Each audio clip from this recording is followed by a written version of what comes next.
You would have the idea by now that trade agreements are essentially for corporations, and public services are part of the whole of public procurement. Public procurement is all the money that governments spend at all levels, and public procurement, and within that public services, are a very big target for corporations, because in these economic times it's really nice, safe rent to be in on public spending. You're going to get paid, it's not going to go bust. So TTIP is, you've heard, is much more than other free trade agreements, but I want to go back to some basics of free trade agreements that I think are not well understood anyway and do really affect public services like the NHS. So, in all free trade agreements, there's trading goods and trading services. And the purpose of trade agreements is liberalisation. Liberalising trading goods is reducing the tariffs, the tax when the goods go across border. So that's how you liberalise trading goods, you reduce the tariffs. Liberalisation of trading services, and that's services / investment, is a really different thing, because when you liberalise a service, what you actually do is you open to transnational investors and foreign investors. That's liberalisation gets thrown around a lot, but it does that simple fact doesn't get explained very much. So you open to transnational corporations and you give them rights when they come in. And most trade in the EU and the UK trade is trade in services and investment. So it's less trade in goods, mostly trade in services. The UK is, since Thatcher, is completely liberalised anyway, just unilaterally, even without trade agreements. That's a choice, and the choice because we have the City of London Corporation, and we are the pawn of the City of London Corporation, and we are a pawn in the global ambitions of those transnational financial services, so we have to be the model for complete liberalisation. So everything, all investment opportunities in this country are open to transnational and foreign corporations. And it's so much taken for granted, it's not even mentioned. You see it in the public sphere, in the private sphere, sorry, in the fact that we don't own anything anymore because everything is owned by foreign corporations because we've been liberalised right through. In public services, as they get privatised, whether it's through PFI, whether it's through sell-offs, or whether it's through contracting, those investment opportunities are also opened to transnational and foreign investors. When those services are put into trade agreements, the commitment that is made is the commitment to keep them open to transnational and foreign investors permanently. That's the idea of investor security. So, say with public services, as they are into trade agreements, as the liberalisation gets made permanent, inherently the privatisations underpinning them become permanent as well. There's no reversals there. So you can see how this applies to the NHS. You've heard that there are major further elements with the TTIP. The regulatory harmonisation is the major part of TTIP. And so the NHS has already been harmonised with the US corporate benefit public health model.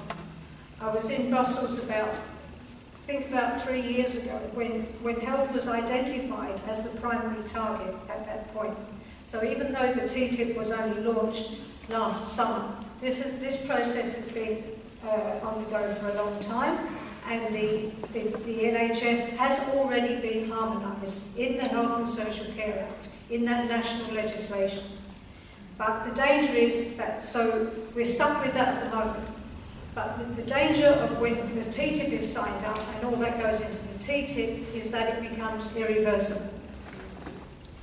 It's also got the TTIP's also got the added element of ISDS, Investor State Dispute Settlement, so that any attempts to reverse the corporations can sue the government. So I said that public procurement is a major target. What I mean by that is that corporations want public procurement liberalised. They want it open to transnational corporations, so that there's no, with public spending, if it's liberalised, with public spending there can be no localisation policies, like there are in US states choose to spend their money within the state and hire within the state, so it cuts out any of that. This is what they don't want, and so they want it liberalised, because then those large companies tend to get the contracts because of their economies of scale, because of their access to credit and to cheap labour anywhere in the world, and moving cheap labour around. They tend to get the contracts. So think about things like Veolia handling global waste, or G4S handling global security. This is government spending with global corporations. So that's the opportunities they're looking for, tied into international law, so that it can't be resisted. With the NHS, there has been, I'm sure you're aware of it, a call to exempt the NHS from TTIP. So to look at the shenanigans in the Labour Party on this, at the moment Andy Burnham, the Shadow Health Secretary, is calling for that exemption, and backed up by John Healey, who actually chairs in the Parliament the all-party parliamentary group promoting TTIP. So those two are calling for an exemption of the NHS from TTIP, but you're not hearing it from the Labour Party leadership.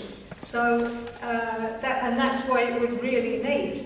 I mean, to actually get an exemption of the, it's not easy to get an exemption from a trade agreement, but to get an exemption, it would have to be Cameron calling for it. So although it's the EU negotiating trade agreements, that would have to come from here. And for that to happen in this country, when Cameron's so keen on this trade agreement, that would have to be enormous awareness raising and a really solid position of the opposition party for that exemption. But like I say, you're only hearing it from Burnham and Healey and not from the Labour Party leadership, so it does not seem very genuine. That call from Burnham, who went to Brussels a couple of weeks ago, was kind of useful, because the chief negotiator, Garcia Becerra, had been here, and he had stated that the NHS is completely safe. And just after that, Burnham went to Brussels to call for the exemption. So I think there was one good thing about that, in that it showed up that Becerra, the negotiator, was actually lying about the NHS being safe. So it was useful in that respect. Nobody's talked, this is off on a tangent a bit, but nobody's talked about this, so I really want to make this point, that the promotion of TTIP is running on the huge gains that it's going to give us. And those huge gains are claimed to be billions. But when you look at this, and this is from the actual report that the Commission itself had done for TTIP. So they talk about the billions of euros in gains that we'll get. But when you look at the fine print of these gains, it's 0.5% difference in GDP after 10 years if you have TTIP, compared with a scenario where you don't have TTIP. So after 10 years, 0.5% more in GDP. And that's what they're calling huge gains. So it's not that hard to grasp, but that is not huge gains at all. And then, so that's 0.5%, right? No, 0.5%. If you divide that gain by the 10 years, you get 0.05%, that's 1/20th of 1% a year for 10 years. And And that's the huge gains that they're claiming. And the other figure that's thrown around is 500 odd euros per family of 4. Extra disposable income. But when you work that out, it comes to something like a cup of coffee a month per person. So everything you've heard here, everything we're supposed to be giving up here, standards and everything else, for one cup of coffee a month per person, that's the gains. So it's quite easy to blow the economics benefits, supposed economic benefits, right out of the water. So to talk about the action, we're doing it here. For public information, we're doing it here. This is a really important part of it. And we've also, with Stop TTIP campaign, we've also been encouraging people to write to the BBC Business Unit, which is a core problem because they only report economics from the business point of view. So the guy's name is John Zilker, who heads up that. That's Z-I-L-K-H-A and J-O-N, John. But they're only sending out a standard letter to everyone, so you need to then follow it up with the complaints line, that it's just a standard letter and they're still not reporting TTIP.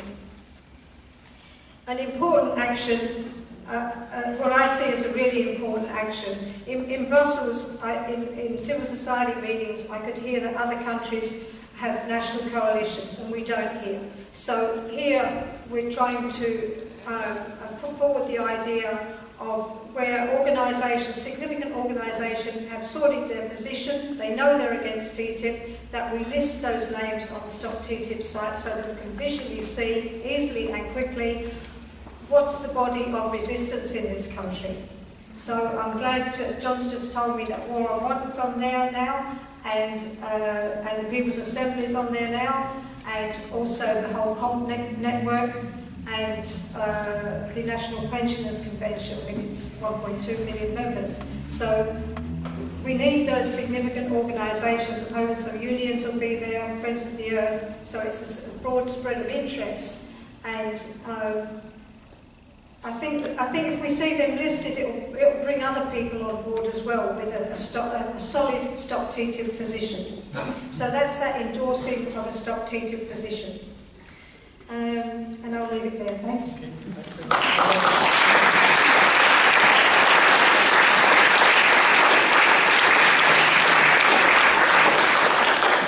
I'd just like to encourage everybody to act on all fronts that you know this stuff, you're activists, you know all the ways that you can act.